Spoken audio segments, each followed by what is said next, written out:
Hello there. So today I'm back at Klondike Park. This is site number 25. The same place I was at a couple of weeks ago when I was testing out some cold weather gear. Today I have my full system, all new gear for cold weather sleeping, and I'm here to test it out. I'll be using the same 2-man tent I had last time, and I'll show you my gear. Alright, so this is my new system. Hopefully this is complete on its own. I don't have to supplement it, but I do have some gear just in case I need to. I have my quilt.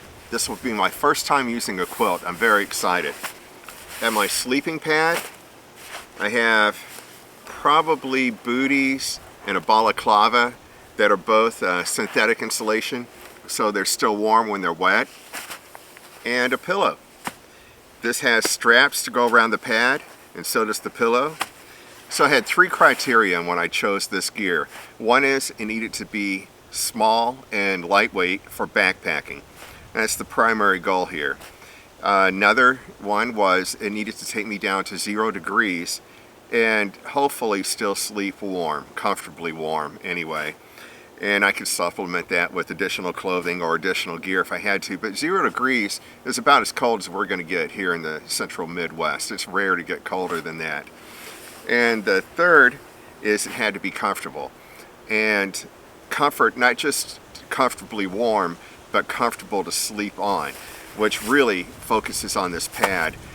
Primarily, this pad is 4 inches thick and it's extra wide and extra long, so it's quite comfortable there. I'm a side sleeper, that helps. And then I toss and turn quite a bit at night. And this quilt should give me the freedom to be able to do that without getting any drafts. Just give me the room to move during the night, which is something I don't experience in a mummy bag, and that's why I'm trying a quilt. So it's probably around 3:30 right now. We're currently in the 40s. It's really pretty pleasant, mostly sunny. We do have a cold front coming in this evening out of the northwest. Our winds currently are between 10 and 15 miles per hour, but tonight that will increase to 25 miles per hour. We'll dip down into the 20s. So, I mean, it's not going to be super cold, but cold enough to test this gear out and have a good idea of how it performs. Okay, so here's what I have. I have this large, which is an extra long and wide sleeping pad rated at an R5. And I have this 0 degree rated, that's for comfort, the comfort rating quilt, which has a foot box. Now it goes from about the knees down, and then it spreads out like a quilt. Then it has 2 straps that will go around the pad to strap it in, so as I turn around, back and forth during the night, it should prevent any drafts from getting in under it. Then it has a draft collar at the top, and I can snap it around my neck. And then I have this pillow, which also is on a strap around the pad, so to keep it secure. This is going to be really nice. Now, in addition to that, I should have had these out of the bag already. These booties. Never tried this before. A lot of people rave about them. I don't know, but usually I sleep in wool socks, and tonight I'll sleep in these little booties. I'm really curious to know how it goes. I'll let you know in the morning. And then I have this insulated balaclava. Usually I would have a knit cap and the neck gaiter around my neck. It's kind of my nose sticking out. So this balaclava will go pretty far down around my chest and back, and then it does tighten up around my face. So as I toss and turn, I should be insulated all night. This is down, the quilt. These are synthetic fill. Now I have some backup gear because this is my second night with the pillow and the pad and my first night with the rest of this gear. So it's a test night. As a backup, I'll have my t-shirt on, I'll have a sweatshirt, and then under the sweatshirt I have a base layer. I have pants and a shirt. Now if things get really bad, Then I have my neck gaiter, a knit cap, and some wool gloves. I really don't see getting that far. Oh, plus I do have this closed cell foam mat, which is an R2, to give me an R7. So I will have probably not the sweatshirt to start. This is kind of my sleep system for the night initially. And hopefully that's how I wake up in the morning and I sleep well. I'd like you all to understand, I'm not here to promote any specific products. In fact, this is really untested, so I really couldn't tell you how it's going to work, to be honest with you anyway. But I know that a lot of times people are curious to know what someone is using, and I am too. You know, when I'm watching a video, I kind of like to know. So I decided what I needed to do was go mid-range. This isn't the best choice in any category, but they seem like they're going to work quite well, and I should be pretty happy with them. And I could give you the stats on these. So the sleeping pad is a Kilos Gear. I'm going to have to read some of the stats on this. Kilos Gear Aero Cloud Sleeping Pad Elite. It's the large size at 79.5 inches long, 26 inches wide, and 4 inches thick. That thickness really sold it for me, plus the R5, you know. It weighs 24 ounces, and it cost $140 today, when I got it a month or so ago. The pillow is also from Kilos Gear, and it weighs 6 ounces, and I forgot to write down how much it cost. I want to say it was around $30 or $35, something like that. I forgot to mention earlier, I did bring a second pillow, just because I really like two pillows. I like to have that height, and I did bring my Whoopee just in case I need a little bit more on top of me. Really what's key is what's under you. Primarily, you need 3 times the R value under you than you need on top of you when you're in the cold weather. The quilt is the Outdoor Vitals Storm Loft Down Top Quilt, and it costs $395. That was a hard one for me to swallow, but it should last a really long time, and if it makes it way better sleeping in these cold winter nights, it's going to be worth it overall. It's the long version, and it weighs 2 pounds. The balaclava and the booties are also from Outdoor Vitals. They're synthetic. The balaclava weighs 3 ounces and the booties weigh 4 ounces. I should have totaled this up, but it looks like all in my weight is going to be under 3 pounds. Not by much, by a couple of ounces, but I like that. I like that a lot. It's going to be nice and easy to carry. That's less than what my mummy bag weighs by itself, which was a budget gear item. And I believe that pretty much covers everything that I've got for sleeping tonight, plus my backup gear. I'm going to go ahead and toss this in the tent, and then it's time to work on a fire. I forgot to add the weight of the sleeping pad in that total. Altogether, it's just over 4 pounds. I'm still pretty happy with that.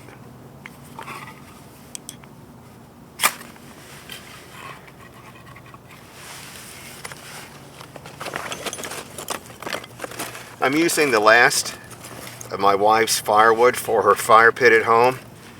Kind of stole that without her knowing it. Sorry about that, sweetie. I owe you some firewood. But thank you.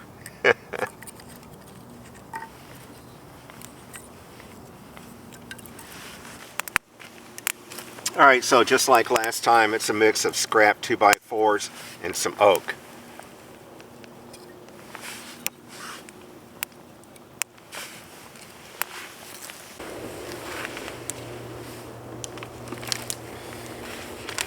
I can't believe this. I'm an idiot. I forgot one crucial component for this trip. A spoon. Especially a long handle spoon. So I really don't have a way to eat, to stir up my dinner and eat it. I mean, I could fashion something with a stick, I guess. Something crude. I still have a couple of 2x4s, so I'll probably do that because I really want dinner, but it's going to be tough to eat. I didn't bring a good knife. I don't have a good carving knife or anything like that with me on this trip, so I have an axe and a little Swiss Army knife. That's it. Anyway, my wife gave me some Christmas presents early for this trip. And this is my dinner, and this is my breakfast. So these are both from a company called Stowaway Gourmet, which I've never had before. But apparently, in her research, she found that these are like the best.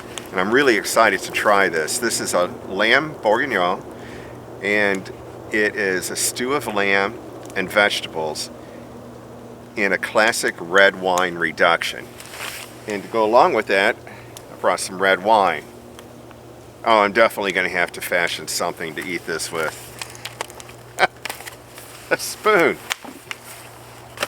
For breakfast, sausage and eggs. Scrambled eggs, sausage, and goat cheese, seasoned with fresh sage and black pepper. Man, these sound so good. Of course, I remembered a cigar. I was just going to do the jet boil and then have some chocolate and coffee. I may have hot chocolate before I go to sleep, and chocolate and coffee in the morning too. All right.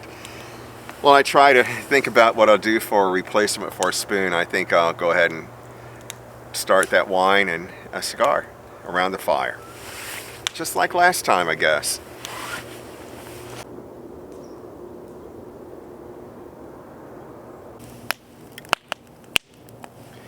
Well, it turns out pine isn't a very good wood to fashion a spoon out of. It's really splintery.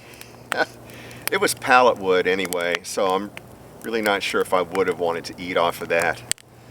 Good thing I had a big breakfast and lunch today. Looks like tonight's calories to keep me warm are going to come from wine and hot chocolate. Still having a good time. Well, this is what I get for not using a checklist on this trip. Lesson learned. You know, I really like this campsite, especially for a public campground. I'm here at the top of the Quarry Bluffs. There's just a handful of sites up here, and they're all pretty private and secluded. I can't even see another site from here. I'm the only one here anyway, so it wouldn't matter, but it's just kind of nice to be in a public campground in a public park and have this kind of like private nook here at the top of the bluffs. Got a great view of the Labadee power plant, which I'll be able to listen to all night long. That kind of mechanical droning noise is like a white noise in the background. It's really pleasant. I know we're down in the 30s, but it doesn't feel too bad. The clouds are moving in, that's for sure. But I'm having a great time. I do miss dinner though. Well, we're only a few days from the winter solstice, and these short days are something else. Feels like midnight. It's really only about 6:30 though. It's the last of the firewood, almost down to the coals. Don't worry, I'm going to replace your firewood, sweetie. Well, it's about time to head off for bed. I'll probably sit by the fire for a bit till we're down to just a few coals, but it's close. I just started contemplating how am I going to sleep with the batteries and the water bottles to keep them warm tonight under that quilt. I'll figure it out. So I guess I'll go ahead and say goodnight, and I'll give you a report in the morning on how it went. Good night.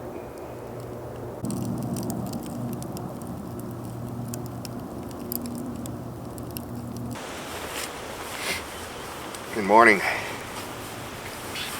I slept really well, you know, all things considered. Man, it is so cold. It's not, I don't think our temperature is all that bad. It doesn't feel that bad, but I think we have a really high humidity, so it brings that cold straight down into your bones. And that wind's probably what woke me up the most last night, I would say. It would just come rushing through like in waves, and it was blowing the tent fly all around, making a lot of noise.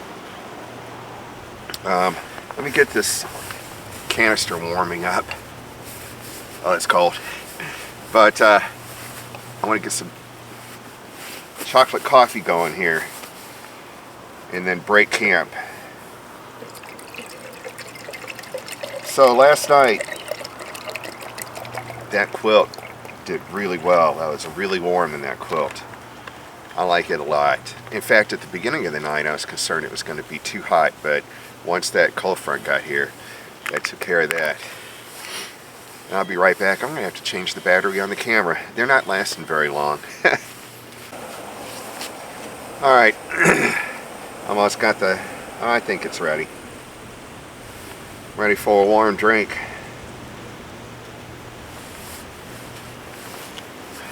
Oh, chocolate coffee.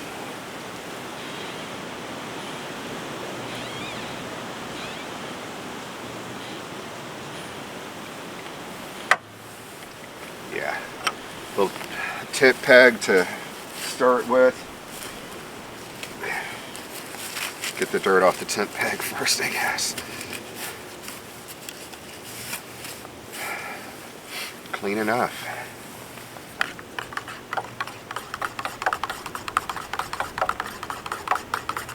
Okay, so let's see. I was talking about the quilt. It slept great, really warm.